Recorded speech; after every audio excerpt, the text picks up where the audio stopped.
Əziz izləyicilər, təhsil verənlərin sertifikatlaşdırılması prosesində iştirak edən müəllimlərin məlumatlandırılması məqsədi ilə hazırlanan verilişimizin növbəti buraxılışı efirdədir.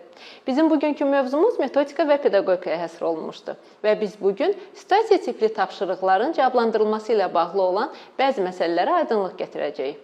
Və qonaqlarımızı sizinlə tanış eləmək istəyirəm. Qonaqlarımız Təhsil İnstitutunun şöbə müdürü Aynur xanım Rüstəmova və məktəb direktoru Gülüstan xanım Vəliyeva. Salam. Əziz izləyicilər, bugünkü mövzuya da biz sizin istəyinizlə nəzər salacağıq. Gülüstan xanım, öncə sizinlə başlamaq istəyirik. Bildiyiniz kimi təhsil verilənlərin sertifikatlaşdırmasına dair qiymətləndirmə çərçivəsində metodika və pedaqogika bölməsində o hissədə, pedaqoji və psixoloji nəzəriyyələr bölməsində bir neçə nəzəriyyənin adı çəkilir. Amma biz nə keçən ilki imtahanda, həmçinin sınaqda, nə də bu ilki sınaqda o nəzəriyyələrlə bağlı heç bir sualla qarşılaşmadıq. Bu mövzu ilə bağlı necə aydınlıq gətirərdiniz? Ümumiyyətlə nəzəriyyələr pedaqogika və metodikanın elmi əsasını təşkil edir və hər bir müəllim sinifdə tədris edən zaman bunlara söykənərək, nəzəriyyələrə söykənərək dərsini tədris etməlidir. Və müəllim nəzəriyyələri oxuyarkən öz sinifini gözünün önünə gətirməli və orada yaranan problemləri dərs prosesində nəzəriyyələrə söykənərək həll etməyə çalışmalıdır. Biz indi bir neçə situasiya tipli tapşırığa baxıb, məhz həmin nəzəriyyələrə istinadən bu tapşırıqları necə yerinə yetirməli lazım olduğu üzərindən danışacağıq. Gəlin belə bir suala nəzər yetirək. Qruplarla iş zamanı müəllim müşahidə edir ki, şagirdlərdən biri tapşırıqları işləməkdə maraqlıdır, amma sinif yoldaşları ilə əməkdaşlıq etmək istəmir. Müəllimin hansı addımı problemi effektiv həll edə bilər? Gördüyünüz kimi bu sinifdə tez-tez rastlaşdığımız bir problemdir. Hər müəllimin özünün məsələyə yanaşması olsa da, müxtəlif nəzəriyyələrdə bu problemin necə həll olması haqqında tədqiqatlara dayanmış fikirlər vardır ki, müəllimlərin məsələni məhz bu şəkildə həll etməsi daha uğurlu hesab edilə bilər. Gəlin cavab variantlarına baxaq və bir daha dediklərimiz fikirləri əsaslandıraq. Variant A. Şagirdi danlayıb onu əməkdaşlığa məcbur etməlidir, çünki hamıda əməkdaşlıq bacarığı formalaşdırmaq lazımdır. Burada müəllimin şagirdlərdə əməkdaşlıq bacarığı formalaşdırılması əlbəttə çox vacib məsələdir. Burada problemin həllində yanlışlıq şagirdi danlamaqla onu əməkdaşlığa məcbur etmək məsələsidir ki, ona görə bu A variantını biz doğru hesab edə bilmərik. Qrup tapşırıqlarını elan edərkən zamanın qiymətləndiriləcək meyar olduğunu şagirdlərə bildirməlidir. Bəli, müəllim qrup tapşırıqlarını elan edərkən mütləq müəyyən vaxt müddətində şagirdlərin tapşırığı yerinə yetirməli olduqlarını onlara xatırlatmalıdır. Lakin bu, yenə də şagirdin öz sinif yoldaşlarına əməkdaşlıq etməsinə sövq edən addım olmadığı üçün verilən situasiyanın problemi hesab edilə bilməz. Tapşırıqları fərqli öyrənmə tərzlərinə uyğun verməlidir. Bildiyiniz kimi fərqli öyrənmə tərzlərinə uyğun tapşırıqlar verilməlidir. Bu sinifdə diferensiallaşmanı təmin edir və Howard Gardner'ın çoxnövlü intellekt nəzəriyyəsinə də bir növ dayanır. Lakin yenə də bu problemin həlli hesab edilə bilməz. Bu istək şagirdin şəxsiyyət tipi ilə əlaqəlidirsə, ona qısa müddətli fərdi şəkildə çalışma imkanı yaratmalıdır. Bu problemin həlli məhz bu cavabda əks olunmuşdur. Belə ki, Carl Jung'un şəxsiyyət tipləri nəzəriyyəsinə əsasən şagirdlər introvert, ekstravert və ambivert olmalı 3 şəxsiyyət tipinə bölünür. Introvert şagirdlər onlar öyrənməyə maraqlı olurlar, lakin fərdi işə daha çox meyilli olurlar. Belə olan halda əlbəttə ki, şagirdin tapşırığı yerinə yetirməyə marağı olur, lakin sinif yoldaşlarının əməkdaşlıq etməyə o qədər də meyillənmir. Müəllim, əgər bu nəzəriyyə ilə tanışdısa, həmin nəzəriyyə əsasən şagirdlərlə necə ünsiyyət quracağını bilirsə, belə bir situasiyada həmin şagirdin qısa müddətdə komandadan ayrılıb, kiçik bir tapşırığı fərdi şəkildə yerinə yetirib və yenidən komandaya qayıtmasına şərait yaratmalıdır və bu problemin daha düzgün həlli yoluna gətirib çıxaracaq. Gördüyünüz kimi bu situativ testdə heç bir nəzəriyyənin adı çəkilməyib, lakin müəllim bütün nəzəriyyələri bilməli, onların mahiyyətini anlamalı və sinifdə necə tətbiq edəcəyi haqqında məlumata malik olmalıdır. Belə olan halda nəzəriyyələrin adını görmədən də istənilən situasiyada onların necə həll edilməsi müəllimlər üçün asan olacaq. Beləliklə, bu testin cavabı D variantıdır. yaranan problemin səbəbi məhz onun şəxsiyyət tipi ilə bağlı olan problemdir və bu onun həlli yoludur. Bunu da müəyyənləşdirmək üçün yenə də müəllim öz sinifini yaxşı tanımalı, həmin şagirdin məhz introvert şəxsiyyət tipinə malik olduğunu bilməlidir. Digər bir situativ testə baxaq. Səhvlər üzərində iş apararkən şagird müəllimdən səhvlərinin izahını soruşduqda, müəllim şagirdə yönəldici suallar verir və səhvini özünü müəyyənləşdirməsinə şərait yaradır. Müəllimin bu fəaliyyətinin məqsədi barədə deyilən fikirlərdən hansı doğrudur? Müəllim şagirdin sağlam mənəvi psixoloji mühitdə öyrənməsini təmin etməyə çalışır. Yəni bu situasiyadan bilinir ki, müəllim şagirdə düzgün tədrislə bağlı düzgün yönəltmə verir və bu sinifdə artıq sağlam mənəvi psixoloji mühit formalaşmışdır. Yəni buradakı atılan addım həmin mühitin formalaşması ilə əlaqəli deyil. Müəllimin yönəldici sual verməsi şagirddə özünü qiymətləndirmə bacarığı formalaşdırır. Həmçinin burada verilən sual şagirdin özünü qiymətləndirmə bacarığı ilə heç bir əlaqəsi yoxdur, çünki hələ proses davam edir və qiymətləndirmə hissəsinə hələ gəlib çatmayıblar. Şagirdin öz səhvini düzəltməyə şərait yaratmalı, düzgün nəticə çıxartmasına və daha çox öyrənməsinə şərait yaradır. Bu, həmin sualın cavabıdır.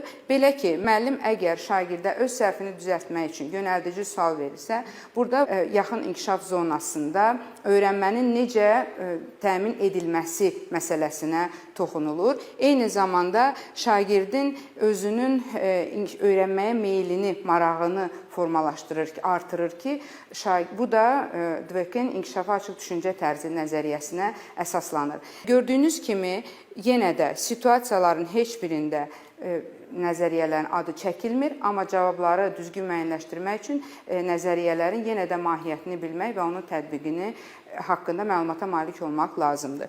Beləliklə, burada bizim cavabımız C variantıdır. Digər cavablara da gəlin baxaq. Gələcəkdə öyrənmə prosesinə əhəmiyyətli olduğu üçün müəllim şagirdin deklarativ biliklərini möhkəmlətməyə çalışır. Bu, ümumiyyətlə situasiyaya aid deyil və şagirdin yaradıcı təfəkkürünü inkişaf etdirir. Bu da ümumiyyətlə situasiyaya aid deyil. Beləliklə, testin cavabı C. Aynur xanım, qeyd elədiyiniz iki testin ikisində də müxtəlif nəzəriyyələri müəllim bilməlidir. Onlarda olan nəzəri bilikləri mənimsəməlidir və onu praktikaya, yəni bacarığa çevirməlidir. Çünki müəllim nəzəriyyəni oxuduqca onu öz sinifində tətbiq etməyin yollarını da araşdırmalıdır. Deməli, biz nəzəriyyələri sadəcə olaraq oxumamalıyıq, onun praktik əhəmiyyətini özümüz üçün aşkara çıxartmalıyıq. Düzdürmü? Bəli, tamamilə doğrudur. Həm keçən il, həm bu il keçən sınaqlardan gördük ki, verilən sualların içərisində suallar ya nəzəriyyələrin tətbiqi ilə problemin həllinə, ya da müəllimlərin ümumiyyətlə praktik biliyinin yoxlanmasına yönələn suallardır. İndi müəllimlərə kömək məqsədi ilə daha bir-iki sualın, praktik biliyi yoxlayan sualı nümayiş etdirmək istərdik. Gəlin belə bir suala diqqət yetirək. İki şagird dərsdə müzakirələr zamanı tez-tez mübahisə edir və bu prosesin gedişinə mane olur. Sinifdəki bu vəziyyət nədən məlumat verir? Müəllimlər artıq son illərdə kifayət qədər sinifin səmərəli idarə edilməsi və sinifi idarə edərkən hansı məsələlərə diqqət yetirməsi kimi nəzəri biliklərlə kifayət qədər tanışdılar. Məsələ burada müəllimin həmin o nəzəri biliyin sinifdə tətbiq edə bilib-bilməməsinin yoxlanmasından gedir və belə bir situasiya yaradan müəllim o bilməlidir ki, sinifdə əgər belə problem yaranıbsa, bu o deməkdir ki, sinifdə ünsiyyəti nizamlayan qayda və prosedurlar yoxdur. Yəni, ola bilər ki, müəllimdən siz şifahi şəkildə soruşarsınız ki, sinifin idarə edilməsi üçün nə lazımdır və müəllim sizə şifahi şəkildə qayda qurulmalıdır, prosedur tətbiq olmalıdır və s. bunu desin. Amma bu əslində praktikada bunların olmaması nə ilə nəticələnir, onu biz müəyyənləşdirə bilmirik. Əgər sualı sırf nəzəri bilik üzərindən qururuqsa. Biliyin yoxlanması situasiya əsaslananda biz görürük ki, müəllim bu nəzəri biliyin sinifdə düzgün istifadə edib etməməsi barədə məlumata malik oluruq. Və bu testin də cavabı sinifdə ünsiyyəti nizamlayan qayda və prosedurların olmamasıdır. Digər cavablara da nəzər yetirək. Müəllimin liderlik bacarığının aşağı olması, bu şagirdin müzakirələr zamanı mübahisə edib bitməsinə heç bir əlaqəsi yoxdur. Şagird nailiyyətinin aşağı olması, həmçinin diferensial yanaşmanın təmin edilməməsi, o da bu heç bir prosesinə əlaqəlidir. Təlim nəticələrinin və qiymətlənmə meyarının düzgün müəyyənləşdirilməməsi, o da sinifdə gedən bu prosesə heç cür əlaqəli deyil. Belə olan olan halda burada olan cavab A-dır. Daha bir çox geniş yayılmış konstruktiv rəy haqqında olan praktik sualdır. Bildiyiniz kimi sinifdə şagirdə istər davranışı ilə bağlı, istər təlim nailiyyəti ilə bağlı konstruktiv rəyin verilməsi bu çox vacib məsələdir. Məsələ şagirdin nəyi uğurla yerinə yetirib, nəyi uğurla yerinə yetirmədiyini şagirdə izah etmək və eyni zamanda bu uğursuzluğu aradan qaldırmaq üçün ona yolların göstərilməsidir. Və yolların göstərilməsi də problemi şagirdin yerinə həll etmək demək deyil. Yolun göstərilməsi, biz birinci testdə izah elədik, şagirdə yönəldici sualların verilməsi və bu yönəldici sualların düzgün tərtib olunması ilə əlaqədardır. Bundan əlavə, konstruktiv rəy şagirdin idraki fəaliyyətinə yönəlməlidir. Yəni, şagird emosional olaraq sən bunu ağıllı olduğun üçün bacarırsan və yaxud bacarıqlı olduğun üçün bacarırsan, yox da idraki fəaliyyəti, hər hansı bir fəaliyyəti yerinə yetirərkən nəyi doğru, nəyi yanlış elədiyini göstərmək üçün olmalıdır. Və müəllimlərdə təcrübə onu göstərir ki, adətən konstruktiv rəyin tərifini müəllimlər çox gözəl izah edirlər. Amma konstruktiv rəy nümunəsi söylə deyəndə müəllimlərin bir çoxunda problem yaranır. Və müəllimin konstruktiv rəyin nə olub-olmadığını soruşmaq yox da, bu konstruktiv rəyi düzgün verə bilib-bilmədiyini yoxlamaq məqsədi ilə yenə də sınaqda belə bir test nümunəsi verilmişdi. Qeyd edək ki, nümayiş olunan suallar hamısı bu il Təhsil İnstitutu tərəfindən keçirilən sınaqdan götürülmüş nümunələrdir. Müəllimlər bu nümunələrlə artıq tanışdılar və biz həmin sualları izah etməklə müəllimlərə bir növ kömək göstərməyə çalışırıq. Verilənlərdən biri konstruktiv rəy deyil. Əhsən, cavablarını akademik cəhətdən yaxşı əsaslandırırsan, lakin həyatdan nümunə gətirməkdə çətinlik çəkirsən. Çalış ki, oxuduğun informasiyanı həyatla əlaqələndirəsən, onda daha yaxşı nəticələr əldə edə bilərsən. Gördüyünüz kimi A variantında şagirddən birinci olaraq hansı işi uğurla yerinə yetirilməsi öz əksini tapıb. Yəni, cavabları akademik cəhətdən yaxşı əsaslandırırsan. İkinci addımda şagirdin nəyi yanlış etdiyi göstərilir. Həyatdan nümunə gətirməkdə çətinlik çəkirsən. Deməli, şagirdin həyatla əlaqə yaratmaqda, akademik biliklərlə həyatla əlaqə yaratmaqda problemi var.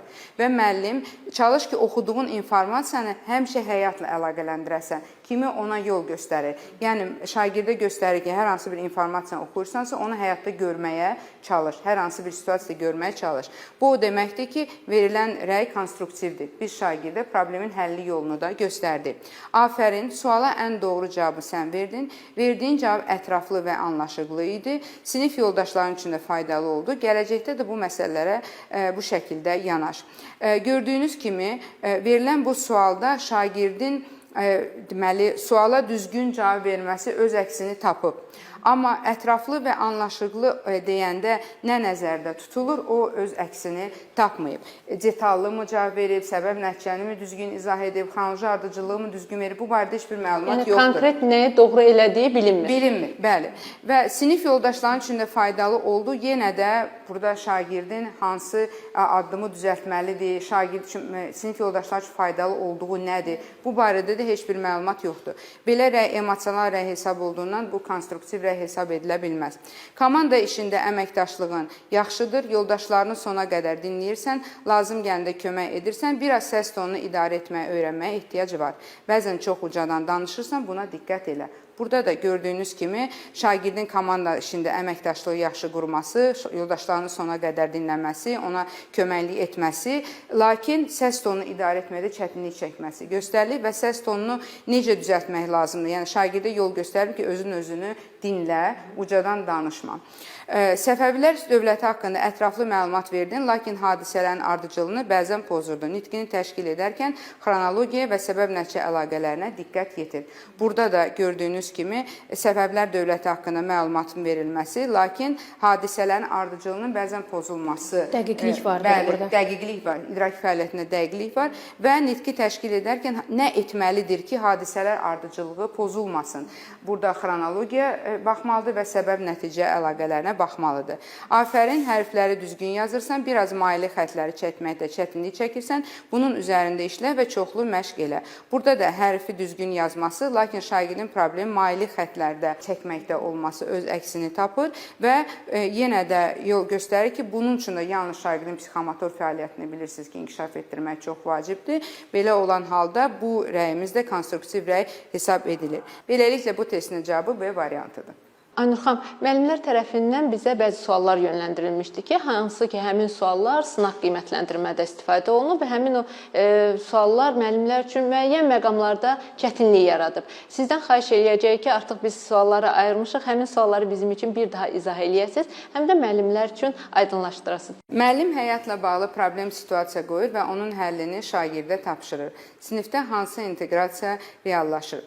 Bildiyiniz kimi, istənilən problem situasiyanın həlli zamanı fənlər arası inteqrasiya özünü göstərir. Fənüstü inteqrasiya və fənlər arası inteqrasiya. Fənlər arası inteqrasiya ona görə ki, istənilən problemin həllində insan yalnız bir fəndən aldığı bilikləri yox, o özündən asılı olmayaraq müxtəlif fənlərdən aldığı informasiyalardan istifadə etməklə bu problemi həll edir. Və bu problem həyatla əlaqəli olanda sözsüz ki, burada fənüstü inteqrasiya və fənlər arası inteqrasiya da özünü göstərir. Bildiyiniz kimi, son zamanlar çox geniş yayılmış layihə əsaslı öyrənmə və ümumiyyətlə çoxdan tətbiq olunan problem əsaslı öyrənmənin hamısının əsasında məhz fənlər arası inteqrasiya dayanır. Şagirdlərin inteqrativ düşünməsini təmin etmək üçün onların müxtəlif fənlərdən aldığı bilik və bacarıqları yalnız həmin fəndə istifadə etməli olmadıqlarını şagirdlərə göstərmək üçün, müxtəlif fənlər arasındakı inteqrasiyanı, əlaqəni onlara göstərmək üçün məhz layihə əsaslı öyrənmə, problem əsaslı öyrənmə təlim modelləri siniflərdə tətbiq olunur. Bu şagirdlərdə inteqrativ düşünməni formalaşdırır və şagirdlərin qazandıqları bilik bacarıqları həyatda necə tətbiq edəcəklərini, eyni zamanda müxtəlif fənlər arasında alınan informasiyanın bir-birləri ilə necə əlaqəli olmasını şagirdlərə nümayiş etdirir. Ona görə də əgər problemin həlli varsa, orada fənlər arası inteqrasiya 100% var və bu problemin həlli mütləq ki, həyatla bağlıdır. Bu da fənüstü inteqrasiyanı özünü göstərir. Ona görə bu testin cavabı fənlər arası və fənüstü inteqrasiyadır. Fikri mətndəki faktlarla əsaslandırır. Tapşırıq Bloom'un idrak taksonomiyasının hansı mərhələsini formalaşdırmağa xidmət edir? Yəqin ki, sizə olunan müraciət məhz əsaslandırır feili ilə bağlıdır. Nədənsə müəllimlərdə tamamilə belə bir yanlış fikir formalaşıb ki, əsaslandırmaq feili taksonomiyanın yalnız dəyərləndirmək mərhələsi ilə bağlıdır. Bu belə deyil. Biz həmişə görüşlərdə, webinarlarda bunu dəfələrlə vurğuluyuruq ki, məsələ hansı feilin tapşırığın sonunda işlənməsi deyil, nəyi, tapşırığın mahiyyətinin özündə nəyi əks etdirməsidir. Bu çox vacib məsələdir. Bildiyiniz kimi insan əlində olan informasiyanı, yenə də əlində olan informasiya əsasən əsaslandıra bilər və özünün mövqeyini də əsaslandıra bilər. Bloom'un taksonomiyasına görə müəllifin mövqeyini əsaslandırmaq, onun təhlil etmək bacarığını formalaşdırır. Öz mövqeyini əsaslandırmaq isə bu artıq dəyərləndirmə mərhələsinə aiddir.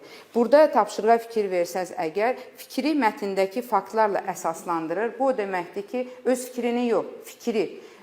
Şagird informasiyanı oxuyub hər hansı bir mətndən, orada bir fikir var və bu fikrin nə üçün doğru olduğunu, məsələn, informasiyanı oxuyub əsərin ideyası bundan ibarətdir. Niyə görə düşünürsən ki, əsərin ideyası bundan ibarətdir? Və o mətnin içindən həmin bu fikri, ideyanı əsaslandıran informasiyaları müəyyənləşdirir.